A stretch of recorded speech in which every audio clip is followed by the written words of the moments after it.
Luego de el atroz caso de Lucio, ¿se acuerdan? Con la mamá y la pareja de la mamá que abusaron de él, que le pegaron. Bueno, a partir de ese caso se despertó un tema que preocupa muchísimo a los argentinos, es las causas de abuso sexual infantil, de abuso infantil. Y esto, según los psicólogos, ha hecho que aumentaran las consultas, que mucha más gente se animara a contar también lo que estaba pasando en distintas casas, familias que se animan, niños también, que de a poquito van mostrando algún tipo de síntoma. Y esto muestra también una realidad, que hay que hablarla, que hay que reflexionar, porque son infancias vulneradas y están aumentando mucho las consultas sobre abuso sexual infantil. Vamos a conversar con la psicóloga Gisela Constantino. Te damos la bienvenida, Gise. ¿Cómo estás? Buen día, como siempre. Hola, buenas noches. Un placer hablar con vos, como siempre, de este caso que realmente que preocupa, ¿no? Tanto. Lo decimos, el caso de Lucio es un caso que se hizo mediático, pero ¿cuántos otros en silencio, lamentablemente, debe haber? Y hace lo que vos contabas, ¿no? ¿Cómo han aumentado las consultas por casos de abuso? Sí, la verdad que sí, han aumentado un montón las consultas. Es algo bastante preocupante, Sí. Pero de todas maneras no es un tema nuevo, como hablábamos antes de la nota. Es un tema nuevo porque es un tema, bueno, que viene desde siempre, lamentablemente, pero es un tema que hoy ha tomado mucha relevancia en función a esto que vos estás comentando, a este caso lamentable de este niño, pero que en realidad ayuda a visibilizar la situación en la que hoy viven muchos niños y muchos adolescentes, que tiene que ver con la vulneración de sus derechos. ¿Y qué tipo de consultas, Gise, te hace la gente? ¿Qué manifiesta? ¿Se acerca a la familia? ¿Se acerca algún testigo, algún amigo? ¿Qué ayuda piden? En realidad, en nuestro caso que trabajamos con delitos contra la integridad sexual y específicamente desde el área de psicología, los que se acercan a consultar o a demandar, digamos, en el sentido de que se haga una evaluación, un psicodiagnóstico por algún tipo de sospechas, son familiares. Claro. Generalmente puede ser la mamá, el papá, o sea, los progenitores del niño, de la niña o del adolescente, pero también en muchos casos de abuelos y abuelas, ¿sí? Que por ahí uno puede pensar que solamente se acercan los padres a consultar, y en realidad no, a veces la demanda viene de los abuelos. ¿Que fueron testigos? ¿Fueron testigos de algún hecho o empiezan a ver algún síntoma en el niño? ¿Alguna forma rara de desenvolverse, de manifestarse? Sí, en realidad generalmente lo que empiezan a observar, y esto es lo que ha ayudado a esta situación, a que agudicemos más la observación, ¿no? Y que hay cosas que estaban tan naturalizadas que no lo son. Y entonces empiezan a observar situaciones, cambios. ¿Por qué? Porque hay una serie de síntomas o cosas que nosotros como adultos debemos observar en nuestros niños.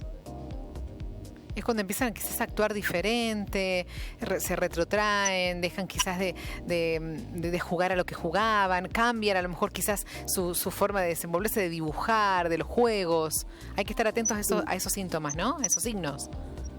Sí, tenemos como varios síntomas que son importantes, algunos de los que vos nombraste, que tienen que ver con muchos cambios comportamentales, ¿sí? Como sí, que a veces se aíslan más, o que se ponen más irritables, más agresivos. Muchas veces tienen conductas que son hipersexualizadas, es decir, que no son esperables para su edad cronológica o para la etapa evolutiva, que tiene que ver con la niñez. Por ahí, esto de también observar cambios en lo que es la alimentación. Claro. ¿Sí? Sueño. Bueno, ahora estamos terminando casi ya la etapa, digamos, del ciclo lectivo, pero tiene muchos cambios a veces y lo manifiestan en lo que es el rendimiento académico, en otros ámbitos que a veces no son los familiares. Claro. Por eso es muy importante observar no solo todos estos síntomas que por sí solos no nos dicen nada, ¿sí? Pero también escuchar el relato, lo que ellos tienen para decir. Y cuando un niño manifiesta que le está pasando algo y lo cuenta, o lo puede contar con detalles, o puede contar algo de lo que recuerda, porque cuando sucede una situación de algún delito contra la integridad sexual, y sobre todo en los niños y en los adolescentes, se genera un daño psíquico muy grande. ¿Qué repercusión? Gise, ¿qué repercusión puede tener eso? ¿Y depende de la edad en la que el niño sufre esa situación? Sí, la verdad que tiene muchas repercusiones porque tiene consecuencias a corto, mediano y a largo plazo. Es con lo cual nosotros vamos trabajando los psicólogos, porque hay que tratar de recuperar todo aquello que se pierde y todo el daño que genera cognitivo, emocional, psicológico, afectivo, hasta intelectual y no solo físico. O sea, el daño es general. Y las consecuencias son muchas, porque es una infancia interrumpida, donde el niño o la niña no están preparados, ¿sí? Y ni los adultos tampoco, no están preparados para vivir una situación tan dolorosa, tan terrible, tan triste, y que generalmente, o lamentablemente mi experiencia en todos estos años, es que muchas veces los abusos son intrafamiliares, vienen de los familiares más cercanos. ¿Y cómo se aborda profesionalmente si es una situación así? Como psicóloga, un psicólogo, ¿cómo trabaja? Trabaja, bueno, en este caso con las familias, trabaja con el niño también, se trabaja en conjunto. ¿Cómo se trabaja? ¿Cómo se ayuda a una familia que está en una situación así? Bueno, el abordaje es integral, ¿sí? Y dependiendo también de quién demanda y ante quién se tiene la sospecha, porque a veces hay una sospecha directa, a lo mejor hacia un progenitor, ¿sí? Sea mamá o papá, o a veces hacia un tercero, o sea, extrafamiliar, que no tiene que ver con la familia.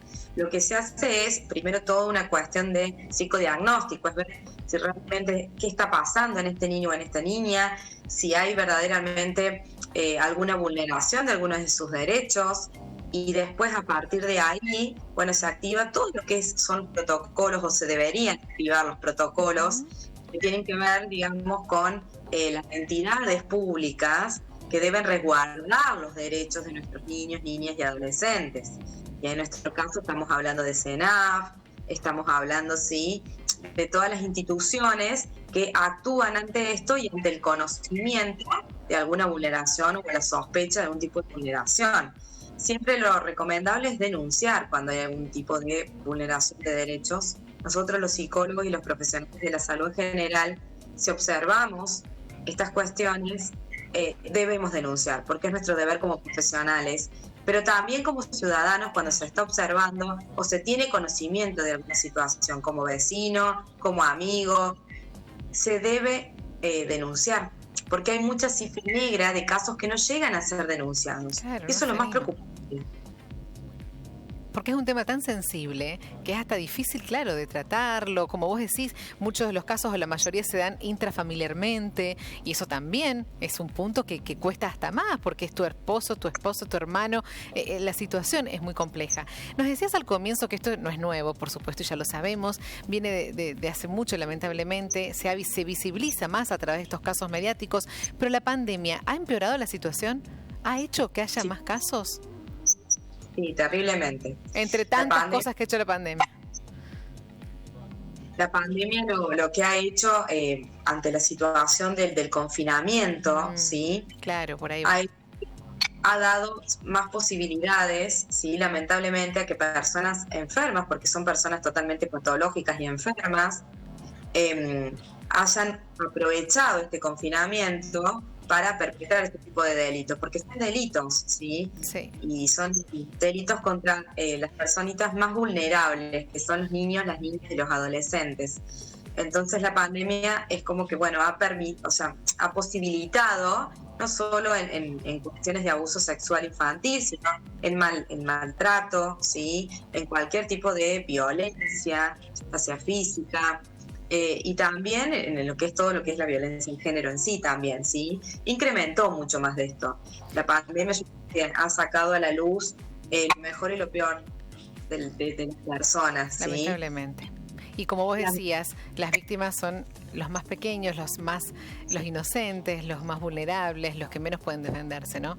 Lamentablemente. Por eso estamos los adultos para, como vos decís, estar alertas y atentos a cualquier cambio, cualquier situación que pueda mostrarnos que hay algo que no está funcionando bien. Gise, muchísimas gracias. Muchas gracias a vos, Mechi, que tengan un buen día. Te mando un abrazo.